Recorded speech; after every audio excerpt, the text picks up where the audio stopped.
श्री गणेश दत्त गुरुभ्यो नमः।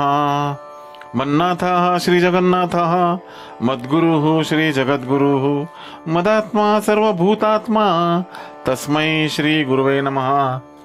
परमपूज्य सद्गुरू श्री रामकृष्ण क्षीरसागर स्वामींना वंदन करून संघटित सत्संग मंडळांच्या या गुरु कार्यातील मोहिमेमधल्या 1269व्या भागाचं मी पठण करीत आहे। आज अश्विन शुद्ध द्वितीया, सोमवार दिनांक 16 ऑक्टोबर 2023। उपदेशामृत संग्रह भाग 4 या ग्रंथातील परमपूज्य सद्गुरू श्री रामकृष्ण क्षीरसागर स्वामी यांच्या अमृतवाणीतील अमृत कणांचे पठण सुरू आहे। या भागातील पहिला प्रश्न आहे, घरातील सर्व चांगले असताना एखादा वेगळा राहणाऱ्या मुलाला वेडाचे झटके का येतात? परमपूज्य सद्गुरूंनी आपल्या प्रासादिक वाणीतून खुलासा केला की ह्या मुलाने कोणाला काही न विचारता न कळवता काहीतरी उद्योग केला असला पाहिजे, त्याशिवाय मनाचे संतुलन आपोआप बिघडणार नाही। उजव्या सोंडेचा गणपती लवकर पावतो हे एका पुस्तकात वाचून आपल्या एका भक्ताने उजव्या सोंडेच्या गणपतीची घरात प्राणप्रतिष्ठा केली व पूजा अर्चा सुरू केली। चांगल्या परिणामाऐवजी त्याला वाईट अनुभव येऊ लागले। ऑफिसमध्ये साहेबांशी खटके उडू लागले व हा वेड्यासारखा वागू लागला। त्या भक्ताने काकुळतीला येऊन लक्ष टाकण्याची विनंती केल्यावर मी त्याला सर्व इत्थंभूत माहिती विचारली। तेव्हा त्याने कबूल केले की 3-4 महिन्यापूर्वी मित्राच्या सांगण्यावरून व पुस्तकात वाचून उजव्या सोंडेच्या गणपतीच्या मूर्तीची स्थापना घरात केलेली आहे व पूजा अर्चा रोज चालू आहे। तुम्ही घरात सोवळे पाळत नाही, घरात मांसाहार करता, स्त्रियांचे 4 दिवस पाळत नाही। अशा घरामध्ये इतक्या प्रभावी मूर्तीची प्राणप्रतिष्ठा करू नये। प्रथम तुम्ही ती मूर्ती देवघरातून काढून मोठ्या गणपतीच्या मंदिरात ठेवून या व देवाची माफी मागा।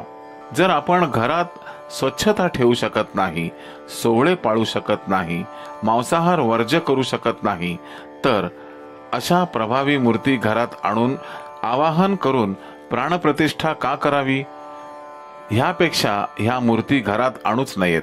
जर तुम्हाला गणपती देवतेची सेवा करायची इच्छा असेल तर जिथे गणपती मंदिर आहे तिथे जाऊन पूजा करा व दर्शन करा, परंतु मूर्ती घरात आणण्याच्या भानगडीत पडू नका। ह्या भक्ताने घरातून विधीपूर्वक मूर्ती हलवल्यानंतर आता तो भक्त सुधारत आहे, तेव्हा तुम्ही आमच्या मार्गदर्शनाप्रमाणे वागा, तुमचे कल्याणच होईल। श्री गुरुदेव दत्त। श्री दत्तात्रय सत्संग मंडळ, सावेडी रोड, अहमदनगर, दिनांक 3/4/1988। परमपूज्य सद्गुरू श्री रामकृष्ण क्षीरसागर स्वामींच्या अमृतवाणीतील काही अमृतकण।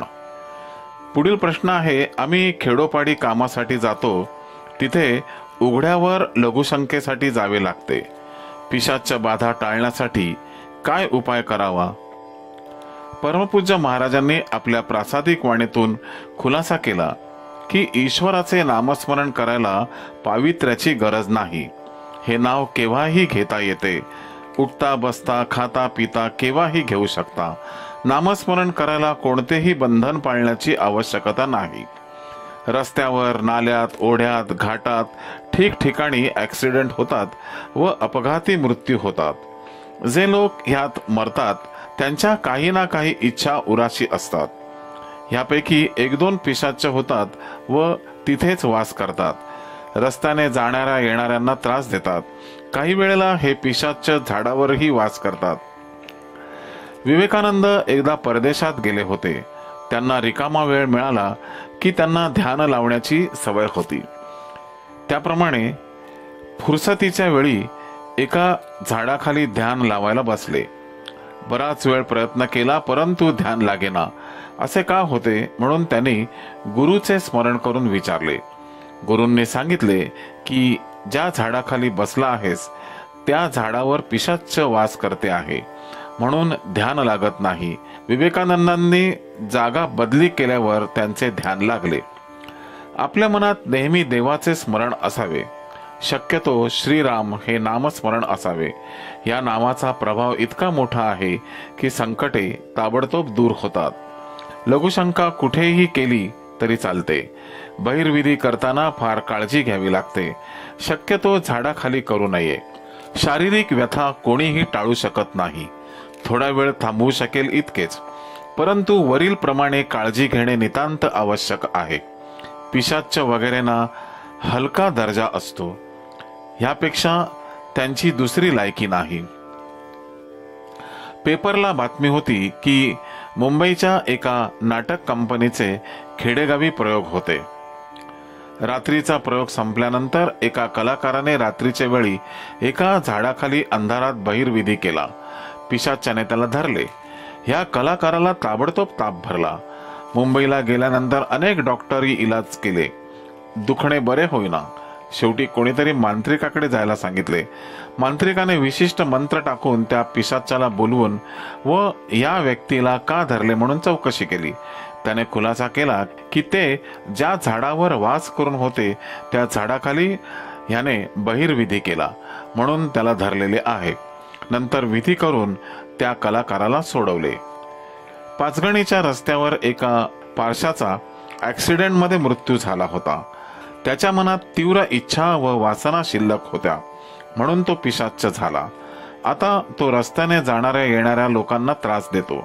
नाल्यावरच्या पुलावर हा बसलेला दिसतो. ट्रक, जीप, मोटारसायकलवाले भरधाव वेगाने त्या रस्त्यावरून जाताना ह्याला पाहतात. महिन्याच्या ठराविक दिवशी जर दोघांची नजरानजर झाली तर वाहन चालकाला सरळ रस्त्याऐवजी खड्डे दिसतात, म्हणून तो वाहन बाजूला थांबवण्याचा प्रयत्न करतो. तेव्हा ॲक्सिडेंट होतो. वास्तविक रस्ता सरळच आहे, कुठेही एकही खड्डा नाही, परंतु वाहन चालकाला त्यावेळी भ्रम उत्पन्न होतो. नगर मनमाड रोड, नगर येथून 8 ते 10 किलोमीटरवर MIDC आहे. या रस्त्यावरून जाताना 3-4 पिशाच्च मी पाहिलेली आहेत. तिथे पुष्कळ कारखाने आहेत. दिवसा रात्री कधीही पाळीचे कामगार सुटतात. एका भक्ताचा कारखान्यावरून परत येताना अचानक स्कूटरचा ॲक्सिडेंट झाला. स्कूटरला काही झालं नाही, परंतु त्याला फार मार लागला. मी चौकशी केली तेव्हा त्याने सांगितलं की सरळ रस्त्यावर स्कूटर चालू असताना कोणीतरी जोराने धक्का दिला म्हणून तोल गेला व ॲक्सिडेंट झाला. दुसऱ्या एका भक्ताचा असाच सरळ रस्त्यावर ॲक्सिडेंट झाला. त्याच्या डोक्याला इतका जोराचा मार बसला की त्याला 2-3 दिवस मेंटल हॉस्पिटलमध्ये ठेवावे लागले. नंतर तो आमच्या दर्शनाला आला. आता तो संपूर्ण बरा आहे. पुन्हा नोकरीवर जाऊ लागला. आपले जे भक्त आहेत ते थोडक्यात कसे वाचलेले, विशेष मार लागला नाही. हे असे का घडते ह्याचा कोणी विचार केला का? ज्यावेळी तुम्ही आमच्या दर्शनाला येता त्यावेळी आम्ही तुम्हाला आशीर्वाद देतो. आम्ही दिलेला आशीर्वाद तुमच्याकडे साचून राहतो व अशा संकट समयी तुम्हाला उपयोगी पडतो व तुम्हाला वाचवले जाते. आशीर्वाद म्हणजे आम्ही सोबत दिलेली शक्ती होय.